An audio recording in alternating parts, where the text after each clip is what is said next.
Hi, my name is Chris Barrington-Leigh. Welcome, everybody, and happy 2024. I am dialed in from the traditional territory of the Kanien'kehá:ka people, one of about 50 nations of First People across Canada in over 630 First Nation communities. Recognizing traditional lands is a minor gesture at the beginning of a long reconciliation process we're going through in Canada, in which Indigenous peoples are growing stronger and, among many other things, are providing leadership in the effort to bring knowledge about well-being to the policy arena.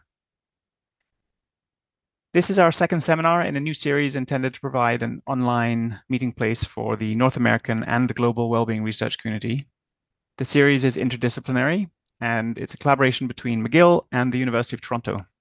And we'll bounce the hosting between Felix Cheung at UofT and myself as we welcome speakers in psychology and economics and other fields.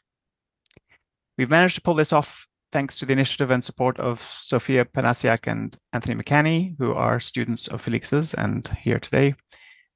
I'd also like to thank the Canadian Economics Association, since the seminar series is part of the CEA's Happiness Economics Research Network, which supports the cost of our professional recording crew. Thanks, Stu. And I suppose I should also make a plug for the Canadian Economics Association conference at the end of May.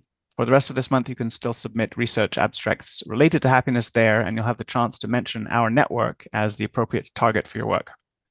And actually, the CEA has a one online day as well as in-person days at the University of Toronto this year. So you should feel free to submit to the Canadian conference from anywhere in the world.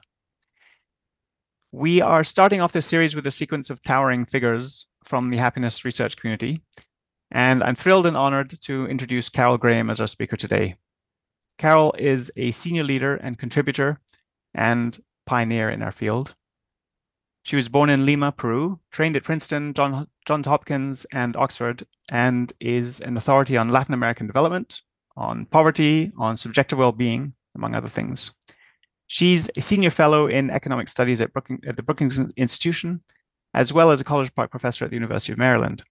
Carol has a long history of public and professional service and academic affiliations, such as advising and visiting roles at the IMF, the Inter-American Development Bank, the World Bank, and as well as in editing and board membership roles for prominent journals in economics, international development, and happiness. She's recently published her 5th book on happiness research, if I count correctly, entitled The Power of Hope: How Wellbeing Science Can Save Us from Despair.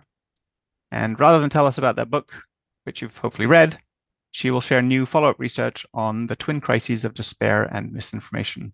Carol, thank you so much for joining us today. So we're looking forward to you to talk for about half an hour, and we'll have plenty of time for questions from everybody else. Great. Well, thank you, Chris. It's a pleasure to be here. And I am going to talk about this kind of new intersection between despair and misinformation. So it's quite new. I can't say everything is definitive, but we'll see, and would really welcome comments and thoughts on what I'm coming up with. And also, obviously, talk a little bit before about some of the basic rationale behind now emphasizing hope, as well as life satisfaction and other dimensions of well-being.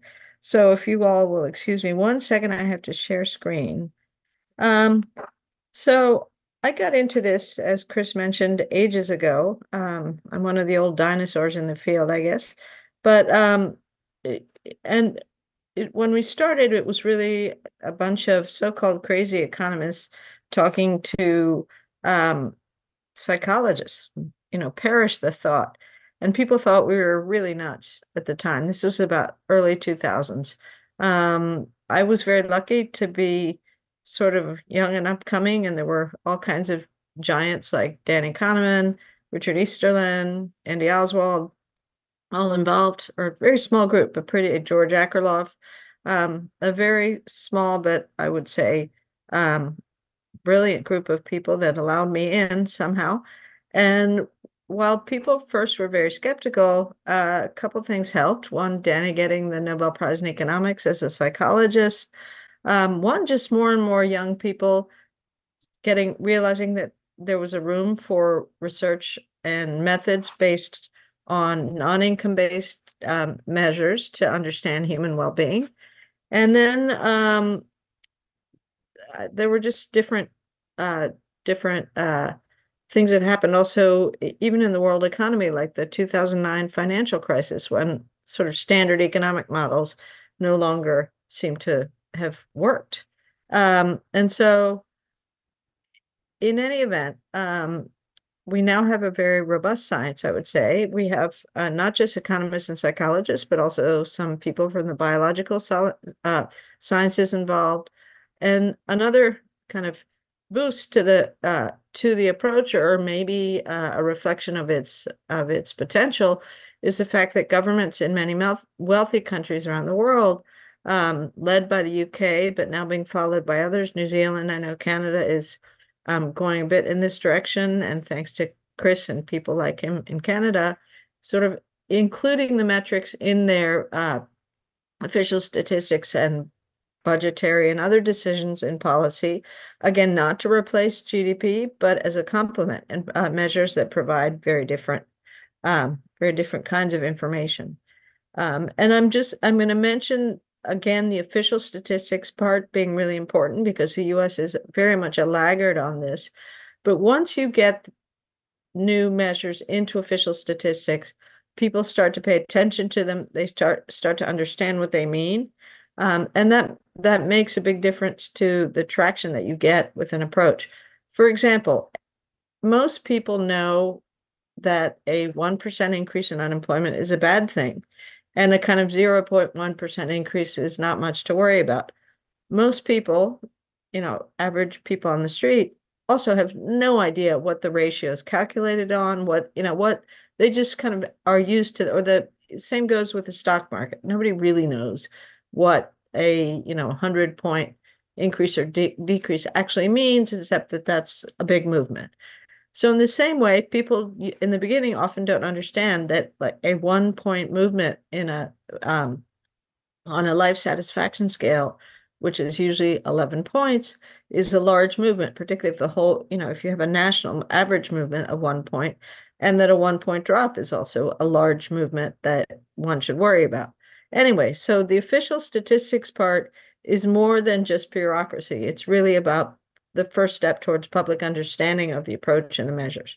And to another point, kind of why new metrics. Whenever you add metrics, you seem to need a rationale, right? People are flooded with information. Why do we need new metrics? But there are many questions that standard revealed preferences approaches, which are what economists use, basically observe choices within a consumption bucket, and with a budget trade-offs.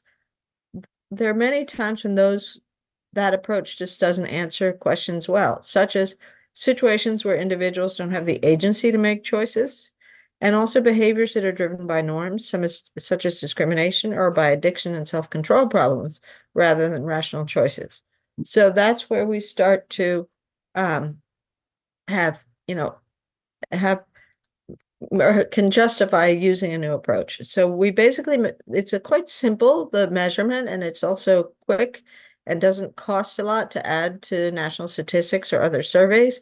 We measure 3 dimensions of well-being, and so evaluative, which is cognitive assessments of life satisfaction and hope or optimism; hedonic, which is mood and affect during daily activities, so are you smiling or stressed; and then eudaimonic, which is kind of a newer measure, but we're using it more and more, and it's how much purpose and meaning do you have in life. And it's the Aristotelian definition of happiness, right? Happiness is beyond contentment. It really is sort of life fulfillment. And eudaimonia and eudaimonic measures help capture that dimension. 4 questions, because you have to measure positive and negative affect separately. 4 questions that each take about 30 seconds to answer, so pretty inexpensive to collect. So why am I, who's harping about how easy this is to do, wanting hope to be added to the metrics?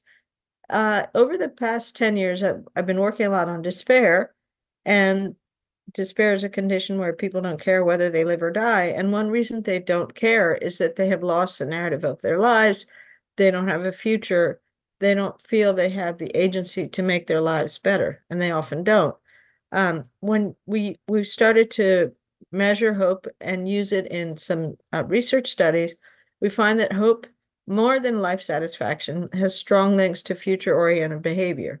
And most recently, the UK has added hope to its set of metrics in the annual population survey. The OECD is considering, and I think over time, hopefully other countries will do so as well. Because what I find in my research is basically that hope of all, in addition to unequal distributions of income and unequal distributions of well-being, but hope in particular, not having hope or having big inequalities in distribution of hope, where the rich are hopeful and the poor are not, is a barrier to our future health and prosperity. And the research we have done and others have done show very clearly that hope for the future is strongly associated with better long-term outcomes. And unfortunately, the analog to not having hope is the sad trends in consistently rising despair, and in the US, actually a crisis of deaths of despair. So this is just a note about the method. I think most people on here know this, but just in case, for anybody who's new to the approach, we're not asking people what makes them happy or what makes them satisfied with their lives or what makes them stressed. We have quite nerdy, econometric equations where well-being, the well-being of individual I at time t, we measure that with either any dimension of well-being. It could be stress, it could be life satisfaction, it could be hope, is the dependent variable, and then the independent variables include a vector of socioeconomic and demographic constraints and an error term. And just one word about the error term. In well-being equations, unlike a lot of standard economic analysis where you throw out the error term as bias in the data, in well-being equations, the error term actually is important because it contains what we can't observe about individual life satisfaction and well-being. In other words, only about 30 to 40% of well-being that we can measure and observe is explained by observable outcomes, and about roughly half of it, a little more, is either genetically determined or biologically determined or whatever. It's sort of the unobserved part of well-being. It's often innate traits that are difficult to measure, but we can proxy and somehow capture them. And I'm happy to talk more about that in the questions. Anyway, we know that by now, we know well, there are remarkably consistent patterns in the determinants of life satisfaction around the world. So at first, when we started working on this, people thought that poor countries were different from rich countries. The patterns would be different. I'm one of the first person that started working on developing economies and found that the determinants of life satisfaction were really not that different. So when we know what's consistent in the determinants of life satisfaction, income matters up to a certain point. We can always argue about where the stopping point is on that. Age matters. I'll talk more about that in a minute. Health matters, arguably more than income. Employment status, social relationships, marriage or partnerships. Then we can look at the well-being effects of things that vary or change more, such as inflation or unemployment, inequality, environmental quality, commuting, smoking, exercise, whatever. The point, though, is that we aren't asking people if any of these things make them happy. They're part of this equation where we've taken the well-being of somebody, a measure of that, and then looking at the things that vary. So the reason I want to talk a second about age is that there's been, until recently, a fairly consistent U-curve in the relationship between age and life satisfaction, with a low point somewhere between 40 and 55 years old in most countries and among most people, unless they're very unhappy or the country is very poor and has a lot of violence. And we find this to be pretty consistent in about 142 of the 160 countries in the Gallup data. So it's a huge data set. It holds in panel surveys. It holds in lots of different surveys. There's been a challenge to the U-curve by some psychologists. It's there's always going to be a challenge, but in general, it's a pretty robust relationship. But what we found in the past 10 years, it's not just because of COVID, is at least in the US, anxiety and depression are increasing very rapidly among the young. And what we're having is from 2013 and then made worse by COVID, we see that the young now have lower levels of well-being than they did before, driven by poor mental health, basically. And more on that later, but I think despair plays a role in that. In other words, just despair about the future of their lives. So as I've mentioned, we have a crisis of deaths of despair in the US. There are some deaths of despair in the UK and Canada, but nothing as big or as dominant as in the US. And what we find is that in our research is that the patterns in despair actually predated the deaths. So if we'd been measuring well-being regularly, as other countries do, but the US does not, we would have had good warning indicators that something was up with a lot of people, mainly less than college. It began with less than college educated whites in deindustrializing areas. It's now gotten a bit more complicated because of fentanyl, because of other traits. We still have, though, the highest levels of deaths are without a doubt among less than college educated whites. The rates of increase in minorities have been frighteningly stark, though, over the past 2 years. Despair is linked to poor markers of objective health, high levels of reported pain, opioid addiction, and related deaths, the deaths of despair, as well as to labor force dropout. And we find that labor force dropout tends to be a sign of despair. In other words, it's not unemployment, it's prime age people dropping out of the labor force permanently. And in the work we've done, we find that white men who drop out of the labor force in the United States are the worst off group. They're very vulnerable to opioid addiction, all kinds of other things. And they're also very strongly represented in the misinformation crisis, which I'm going to turn to in a minute. And then we've also done surveys of low-income young adults, and we see that and this is in Peru and also in the US, in Missouri, which is sort of a microcosm of all the problems the US has, and it borders 7 other states, right in the middle of the US.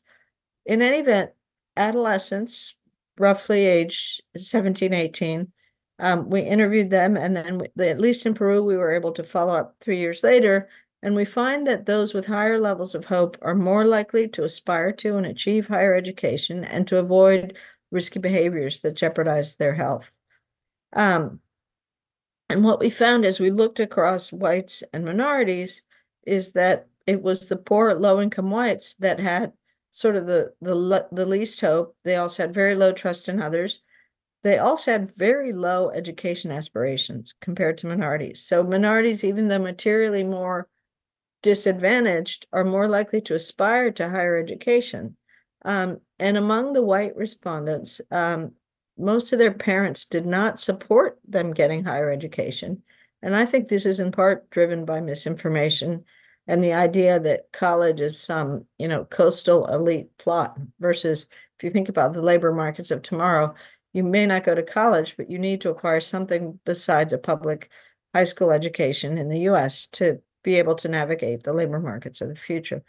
But what's happening is that this is contributing to a vicious generational cycle, not just of despair, but vulnerability to misinformation and radicalization. And again, I'm going to talk about that in a bit more detail in a second. But the other thing to note about despair is that if you understand people in despair, right, they've given up, they've lost their narrative, they don't respond to incentives to improve their lives because they don't think it's possible. So you can, for example, when I studied prime age males out of the labor force in the US, they were much more likely to live as adults in their parents' basements and certainly in their parents' census tract. And you could put a moving to opportunity office right next door to them and they wouldn't go there, right? They wouldn't even walk in. They've given up. And so that tends to be a dangerous state and a state in which people are very, very vulnerable to misinformation and radicalization. And we have a lot of that in the US right now. Just to show you, this is a very old finding, but it doesn't go away. We've repeated it so many times in different ways. This is the odds of having a higher level of optimism on an optimism scale based on the Gallup life satisfaction in 5 years question. It's a good proxy for optimism and hope. So what we find is that compared to whites, then these are all low-income groups, but compared to low-income whites, which are the left-out groups, African Americans are almost 3 times as likely to be higher on the optimism scale, and Hispanics follow close behind them. Not about half as likely, but not a surprise. I'm from Peru. Latin Americans tend to be optimistic and cheerful. And I've learned more and tried to understand the African American finding, and I think it's some combination between having resilience because of a lot of negative shocks over time, but also having some sort of community support, things like something I call communities of empathy. And I think the reason for that is the kind of you work hard, you get ahead American dream narrative worked mainly for whites when you did work hard and there were lots of opportunities and lots of blue collar jobs. And you could have a stable, maybe not glamorous, but a stable, respected middle class life. And that's really no longer gone there with the jobs. The jobs are gone. And with the jobs, the communities have faded versus minorities have never really had access to those jobs. And they've always had informal community mechanisms to serve as safety nets, which help those who fall behind, as opposed to low-income whites, because they believe that the system is fair and if you work hard, you get ahead, now are falling behind and they don't have the same kind of informal safety net. And they also don't, there does not seem to be the same sort of empathy or communities of empathy to support them. So anyway, and then quickly, this is just the last on the kind of despair side. This is a case in Deaton slide, and it's just to show you how stark these trends are. The red line where deaths per 100,000 are going up are U.S. non-Hispanic whites, and then all the other lines are other comparable wealthy countries that also have better health systems, I might add. But if you see the thick blue line in the middle, that's U.S. Hispanics. Their rates of death are going down along with the pre-existing trends in the U.S. and the other wealthy countries. If we had a line for African Americans, you'd see the same thing. So they started at a higher level of mortality, minorities did, but they're continuing to go down and they're narrowing the gap with whites quite significantly. So that's just a kind of an objective marker that despair and deaths of despair matter a lot. If you look at a map of mortality, this map is for whites age 45 to 54 years old per 100,000 people.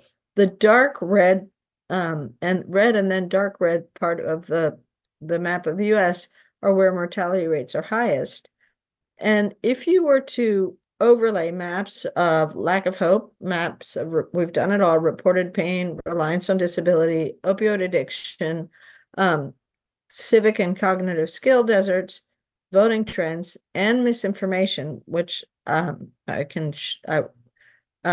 think we have an interactive, but maybe I may need to open up another window. It corresponds almost exactly. So what we've done with misinformation is we focus on the factors, the structural factors that help misinformation spread. So we built an interactive, and the link to it is on this slide if you're at all interested. And we basically show that that factors like the decline of local newspapers, advanced cognitive skill deserts, lack of education opportunities beyond high school, COVID vaccination rates, so sort of science as a proxy for science misinformation, they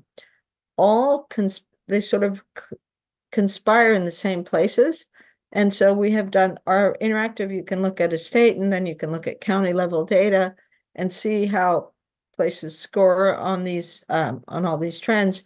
And it turns out those are the places where misinformation is most rampant. I'm sorry, not random. Um, so one of the things, what drives misinformation, in addition to lack all the structural factors I talked about, which is just lack of credible information, lack of credible news, is despair in the sense that if people have lost their narrative, if they've lost their self-esteem, and a sense of purpose and meaning in their lives, they have no more, they don't have an anchor anymore. And so they're much more likely to pick up any narrative that helps explain their failure, right? Or that can assign blame to others. And so what we find, and neurologists have found it increasingly, is that individuals in despair are much more vulnerable to misinformation, conspiracy theories, radicalization. And one of the things we've never thought about these things in the same context. Sort of misinformation is there. It's a problem. It's a problem for our democracy. It's a problem for lots of things, science, information, COVID vaccination rates. But we've never thought about the linkages between despair and misinformation. But since we seem to have a rampant crisis of despair and of misinformation in the US, I wanted to see if these things coincided. And indeed, as I mentioned, the factors that I talked about all are also taking or occurring in or exist, not occurring, in places with high levels of despair compared to places with less despair and more prosperity. So, and so if you look at our interactive, you can see how individual and community level despair interact with these structural factors. And increasingly, we're seeing that misinformation is posing a threat not only to our health, but also to our democracy, to our national security. And I think I'm sure many other rich countries, poor countries face similar problems. In the US, I think particularly because we also are in the midst of or the throes of a political crisis, it seems all the more sort of evident. So far what we've done, as I said, this is new research.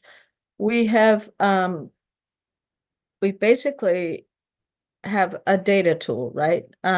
It is sort of all these, you can look up a place or a state, county or state, and look at these different factors and see how how they relate to things like, as I said, vaccination rates or others, but we don't yet have an outcome variable due to misinformation. For now, we've been trying to depict the patterns and the structural in misinformation and the structural factors that seem to be consistent in those patterns. But what we want to do next, and it's not an easy, fix in terms of what we choose to look at, is analyze outcome variables that are due to misinformation. So COVID vaccination rates is one possible one. Political polarization is another one. Generalized trust is another one. But one of the things we want to steer away from is anything that sort of gets too deep into political divisions, because we at least in the US right now, if you introduce sort of political explanations, you lose half the audience. And it kind of almost doesn't matter whether you're going to lose the left or the right, but you're going to lose one. And unfortunately, most of the radicalization going on is right-wing radicalization, and most the places with the highest levels of misinformation tend to be Republican places, but that's not what we want to emphasize in our analysis, because we'd like to, one, produce something that makes a difference and isn't dismissed by half the audience, and just avoid politics. But that may or may not be possible, and I'd really welcome any thoughts on that. Okay, so then I guess the last thing I want to talk briefly about is what do we do about all this, in addition to trying to understand what drives misinformation and what we can do about it. What can we do about despair? Because that's a driving factor, right? And as I mentioned before, My research finds that hope is the dimension of well-being that's most linked to future behavior, and it has agentic properties. So there's this kind of analogy between the tragic optimist and the hopeful pessimist. And the tragic optimist just thinks things will get better, but really can't do anything about it, or doesn't, so doesn't connect that thought with kind of agency and the idea that they have to do something about making their own life better. And so you get the tragic optimist versus the hopeful pessimist, who may be a pessimist at the moment, but thinks he or she can do something about it to improve whether his or her individual life or community well-being, whatever it might be. And the opposite of hope is, of course, despair. And as I mentioned, lack of hope is by far the metric that's most associated with deaths of despair. And again, also linked to misinformation. But then you get into a sort of black box that's not very well understood. Psychiatrists admit hope is understudied, yet they also note that restoring hope is a critical element or a first step in recovering from mental illness, but they don't talk about lessons for doing that, right? They say hope restores the agency that people with mental illness have lost. But again, no recipe for how do you restore it.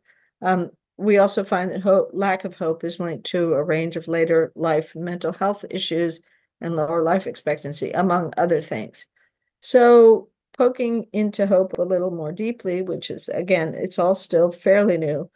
Hope is a trait that's in part heritable. So part of that 50% black box that we don't observe that well in our regression equations, but it's also something that can be developed and learned. There's some really nice work by Jim Heckman and Tim Kautz that shows that socio-emotional skills and hope fits into that sort of set of personality traits, into the big 5 personality traits, can be learned much later in life than, say, IQ or cognitive skills. So IQ or cognitive skills seem to taper off in terms of improvement after the late 20s, early 30s. And I'm sorry for all of us that are over that point. But the good news is that these other traits actually change and can develop and change into quite late into midlife. And that even though cognitive skills stop improving, things like emotional wisdom can improve. So, or they can deteriorate. That's kind of the open question. I've talked a little bit about the surveys already, and I can always answer more about them in the questions. But back to the question of hope can be learned or restored. I have a bunch of interventions that I discuss in detail in the new book on hope. And a lot of my focus is on the young, because I think if the young don't have hope, we're really lost. And some of the things that really stand out in interventions to help the young seek opportunities, seek training and skills. Doesn't have to be college, as I mentioned, but something that's going to help them navigate the labor force of the future, which is changing dramatically, as are the skills necessary to succeed, and socio-emotional skills are very much a part of that. The role of mentorship is key, and the role of community support stands out as key. So you can't just throw lessons about these skills at people. They need to have encouragement to try and take them up, and why. And what we find is there are critical roles for mentorship and also for just community support. There are also some interventions that help older people. Reducing loneliness, for example, is a first step towards restoring hope. Getting people out in their communities, increasing access to volunteering or participation in the arts. All those things sort of give people back some sort of narrative. And the other thing they tend to do is restore community pride. If you have a community-based intervention, say that's based on the arts, like it also, or based on reviving an industry like tourism, it restores community pride as well as individual agency. So right now, these things are all a little woolly, but I think personally, and the research certainly shows that if we don't address sort of the socio-emotional side of all this, we're going to be, whatever we do in terms of the standard policy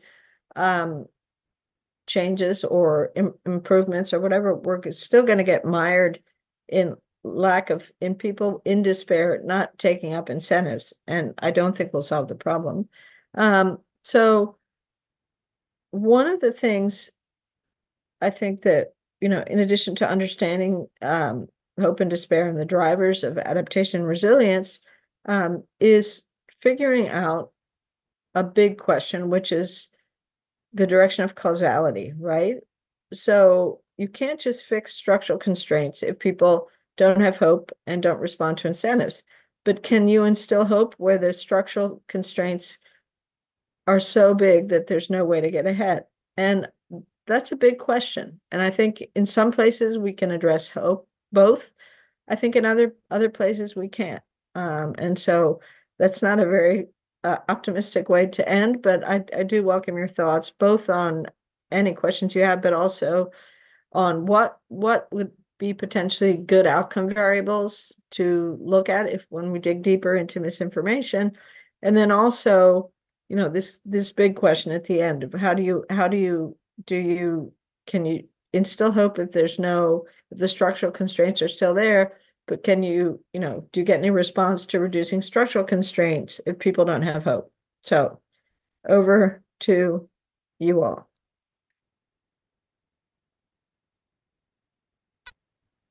Carol, thank you very much. I shared your interactive link in the chat. Oh, good. Thank you. Did you also want to take a moment to demo some of it, or?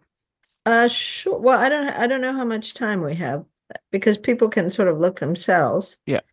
I don't know. They Should we can. see if So there's some questions first? we could go to see if there are burning questions, and we can always, if there aren't for a moment, we can come back to that. And I would offer to share my screen.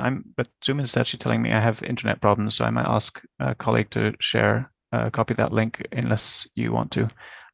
But before we do that, any questions? You can type your questions in. You can raise your hand, and or we can actually why don't we just turn on all the audio again, I guess, and if somebody can't find the raise hand button, then you can just speak up.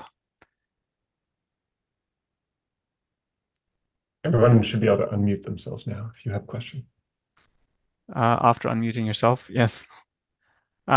Maybe while we wait for that to happen, Carol, can you give a quick update on what to expect as far as uptake from US government, maybe OECD? I think they are inspired by your work. They're looking at incorporating measures of hope into sort of standard Yeah, the UK definitions has of done it. well-being. The UK has done it. And the OECD, I'm meeting with them in March, and they're very serious about adding hope to their standard set of measures, which is good news. And the US is just hopelessly behind. We haven't even added life satisfaction yet to an official survey.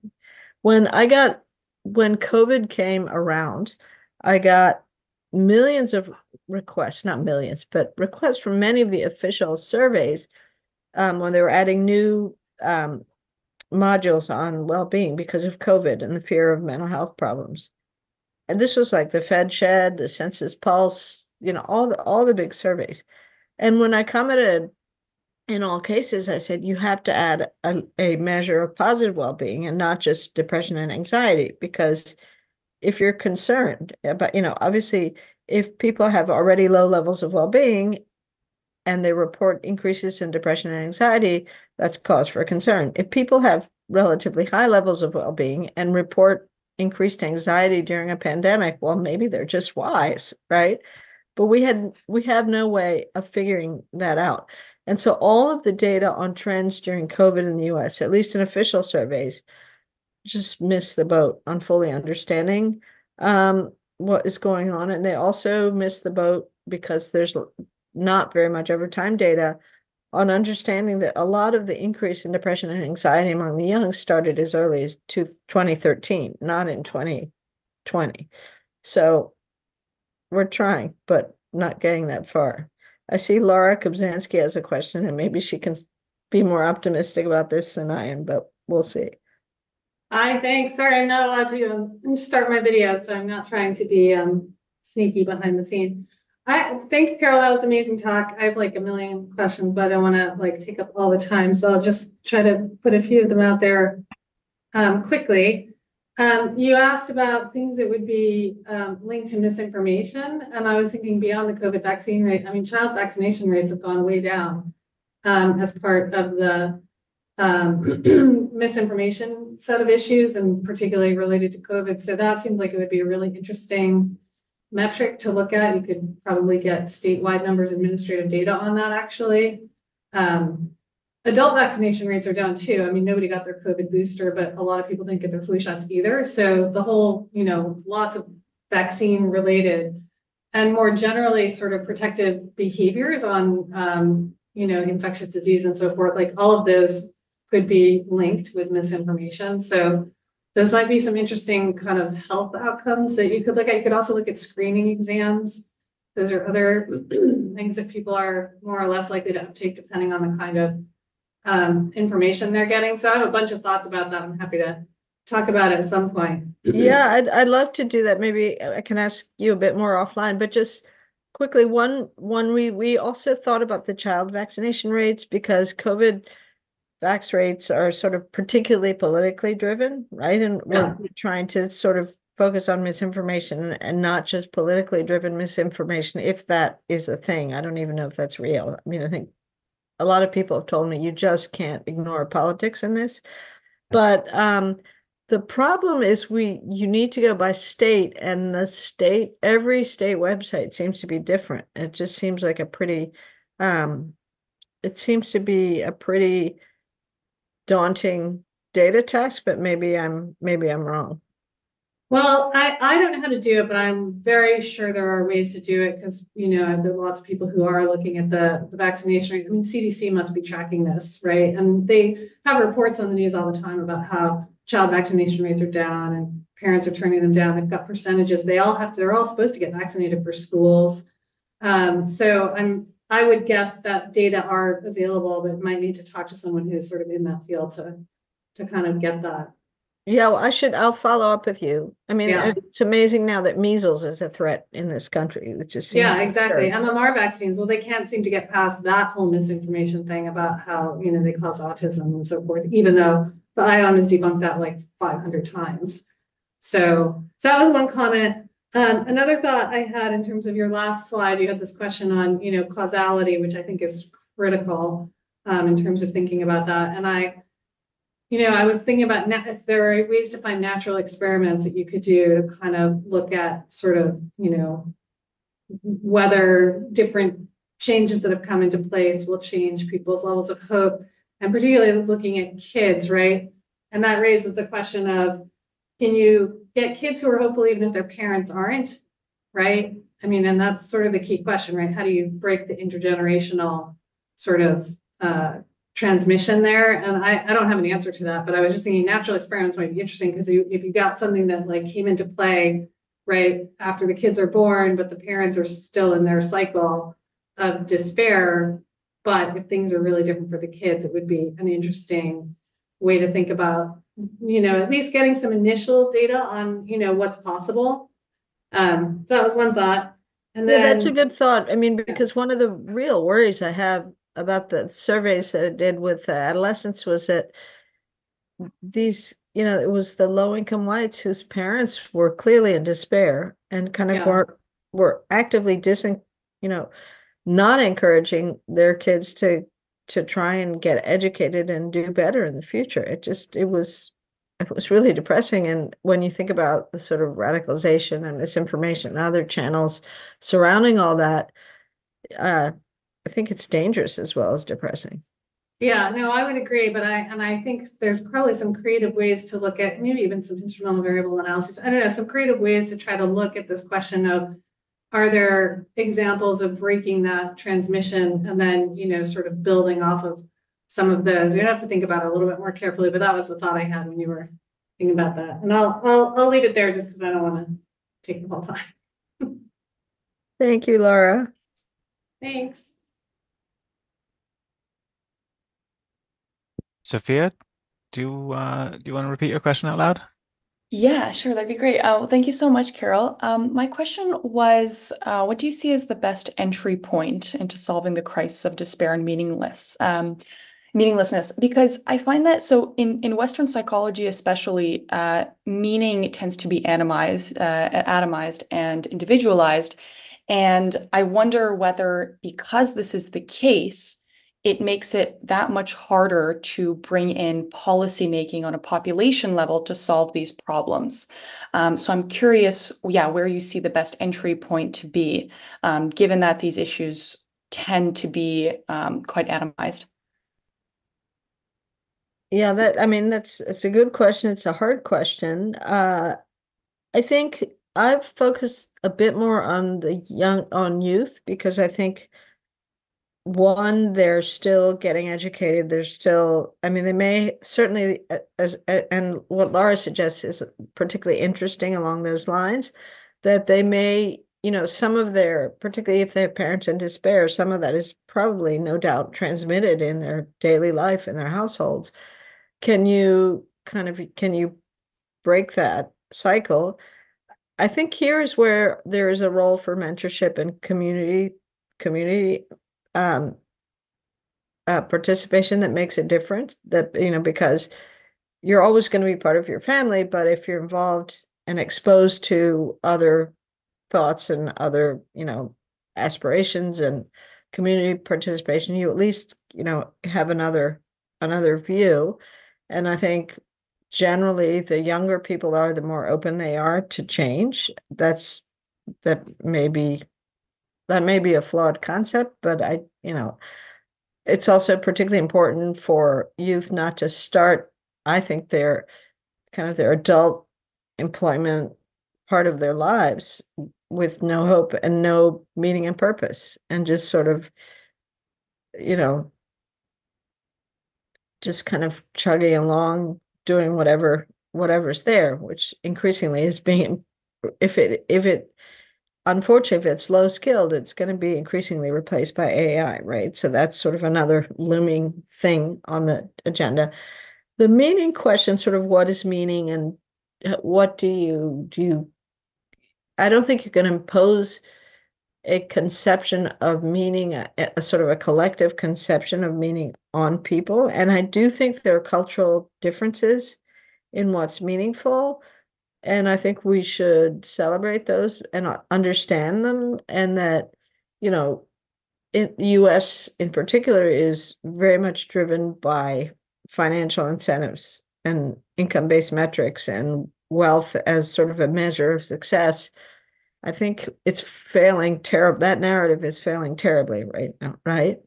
And so I think it is time to pause and look at cultures that emphasize things like, the collective more, or that emphasize things like art more, or whatever it might be, creativity, and not just sort of the drive for money.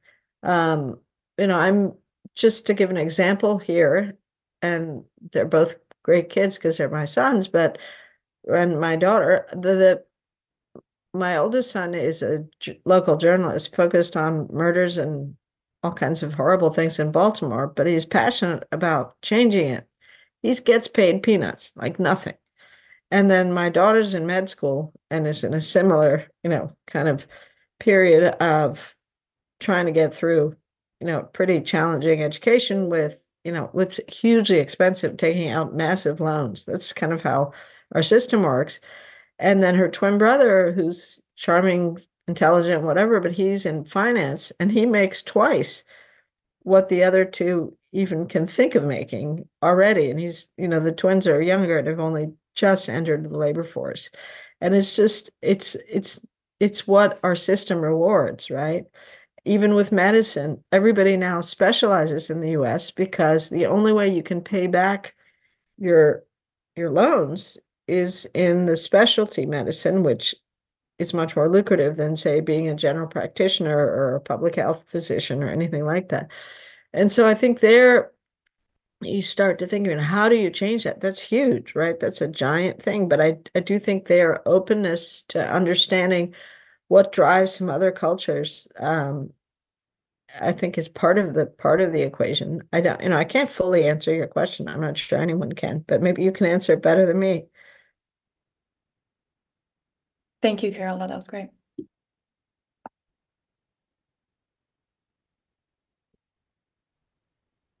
Anthony has a raised hand.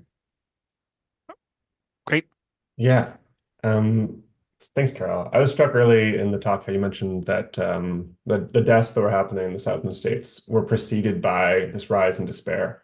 And to me, it seems like that's a compelling argument maybe for policymakers or institutions that are more interested in sort of objective outcome measures. If something like hope or optimism, I guess, to serve as an indicator that might warn us of something coming and allow time for action. Do you think that, like, in this sense, was despair maybe like the best way of predicting this, or were there economic outcomes like median income or whatever that might have signaled trouble first, or is despair giving us some information that would have allowed? I think that's a really good question. I think there's been sort of an intersect between declining communities where despair is the highest in places that have deindustrialized or manufacturing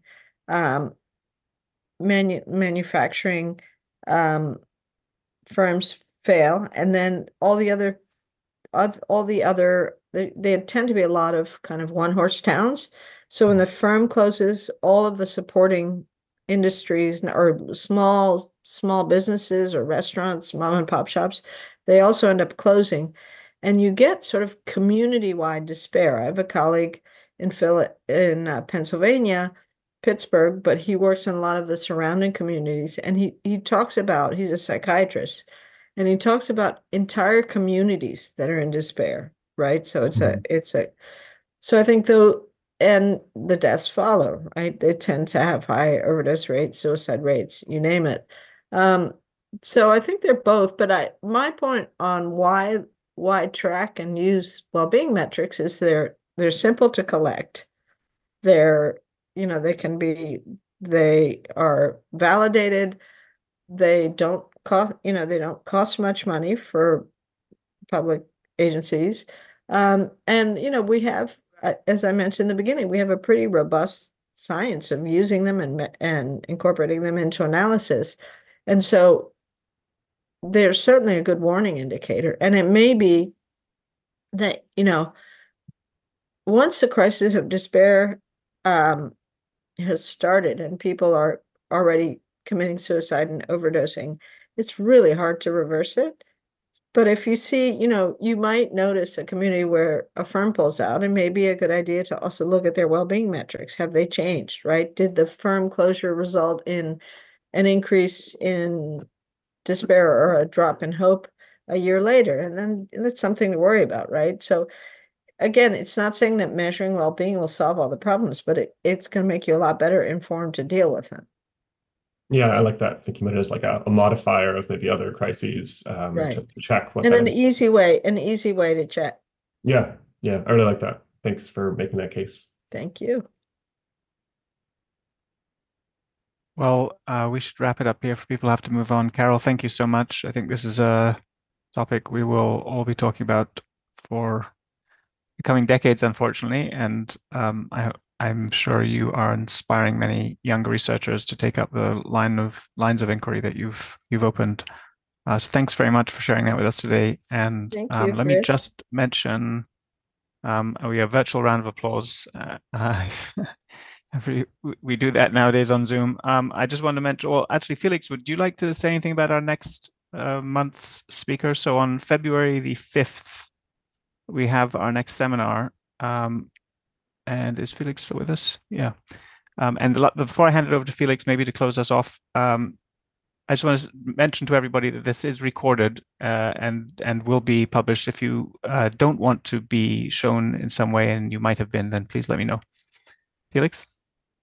Yeah, so next month we have Dr. Louis Tay from Purdue University, Wellbeing Science for number of years. I think we still need to check in with him to get the abstract and the title of the talk exactly, but that will be shared with all of you once we have those details finalized. Great. Thanks to everybody for coming. Thank you again, Carol. And we look forward to seeing everybody again soon. Yeah, thank you for having me be part of the series. Much appreciated.